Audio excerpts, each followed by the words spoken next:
On se réjouit de voir que tu as des conditions de navigation qui ont l'air assez fabuleuses. Ah ouais, c'est top là. Enfin top. Il y avait hier il y avait un petit clapot avec une petite houle croisée. Donc c'était pas dantesque, mais c'était chiant en fait. Le bateau bougeait tout sans arrêt et ça tapait. Là, ça c'est un. Je sais pas si vous avez vu, je peux vous montrer. Je sais pas si je peux zoomer. Vous voyez, il y a DMG Mori là, Kojiro qui est là-bas là. Vous voyez là? Ah, écoute, on le voit pas bien, on le voit pas bien sur l'image. Par contre, on le voit très bien sur la carto. Alors attends, il faut que tu nous mettes un doigt peut-être sur le point à l'horizon.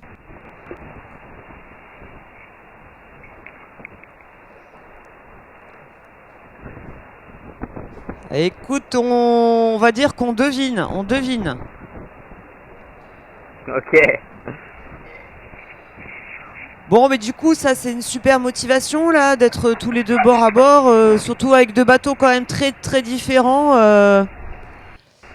Voilà, raconte un petit peu quel est ton objectif par rapport à Kojiro. Écoute, ouais, c'est super. On est ensemble depuis la deuxième dépression dans l'ouest de l'Irlande, donc ça remonte un peu et bah ouais, il va vite, il va vite quand il y a du vent et il va un peu moins vite quand il y en a pas. Je pense que j'ai une trajectoire un peu plus courte, je fais moins de et du coup, bah, ça fait qu'on on est encore côte-côte. Il y a John Carlo qui est pas très loin aussi, et puis Clarisse qui a une dizaine de milles. Donc non, je suis content d'être resté dans le match, et, malgré l'âge du bateau. Ça va encore bien. Bon, et puis vos conditions de navigation font que finalement, vous allez faire moins de chemin que les premiers. Est-ce que tu as fait des routages? Quand est-ce que tu te vois au sable? Ouais, avec les derniers fichiers de 6h15 là, ça nous annonçait une arrivée le 15 à 3h TU, à 5. Bon, bah écoute, ça va être un vrai chapelet d'arrivée au Sable d'Olonne, hein. Ça va être la fiesta là-bas, je crois. Bah pas vraiment, on n'a pas le droit d'y aller. On fera la fiesta après, Ça mais... va être la fiesta sur la ligne. Ah oui, sur la ligne, ouais, carrément, carrément. Sinon, t'as l'air d'être en forme. Écoute, t'es souriant, t'as une bonne voix, t'as une bonne tête, t'arrives à bien gérer ta vie à bord, ton rythme de vie à bord. Ouais, carrément.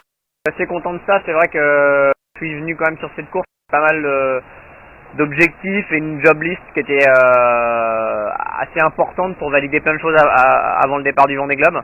Et même si on arrête la course à maintenant, j'ai quasiment coché toutes les cases pour la partie des...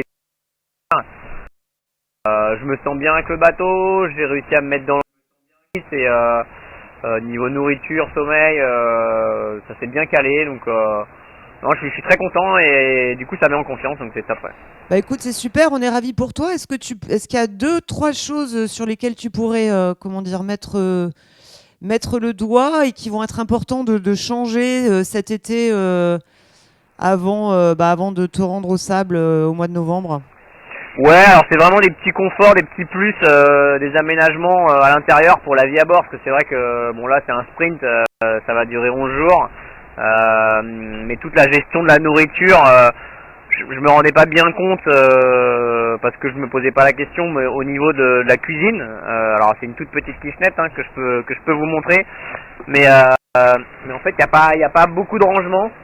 Et ça permet pas de mettre grand chose, donc c'est vrai qu'il faut tout le temps du coup aller dans les sacs, fouiller, récupérer ce que j'ai besoin et les sacs quand ils sont matossés au fond par exemple, vous pouvez voir le matossage au fond là-bas là, du coup c'est bien pour le premier sac, mais si ce qu'on veut est dans le fond, il faut tout débarrasser, du coup c'est une perte d'énergie un peu inutile, donc je pense qu'il faut que je revoie ça. Et puis aussi sur le matossage, on a commencé à travailler avec des gros traîneaux et ça c'est super, c'est validé. Je peux vous les montrer aussi, c'est les traîneaux qui sont là. Et dedans j'ai pas mal de matos et je peux les balader d'un côté et de l'autre avec des palans, donc ça c'est super. Et on a encore d'autres trucs à améliorer là-dessus quoi. D'accord, donc tu vas mettre des petits équipés dans ta cuisine, des petites étagères, quoi, comme sur un bateau de croisière. Ah non, pas vraiment. Pour mettre l'huile d'olive, le sel, le poivre, juste le strict minimum, quoi. Mais ah, c'est important la bouffe, hein. Ouais, c'est vrai que c'est important, c'est vrai que c'est important la bouffe. Écoute, Ah. en tout cas, les images là que tu nous produis sont vraiment super. On a pu faire le tour de ton bateau. On est très content. Ça passe très bien. C'est aussi l'occasion de faire des tests cette course. Donc, bah écoute, mission Mais ouais, remplie. ouais, c'est top, ouais. Ouais, mission remplie. On va te laisser naviguer dans ces belles conditions et puis bah, n'hésite pas à nous envoyer des petites photos ou des petites vidéos quand on a l'occasion. Ok, bon bah à plus tard alors.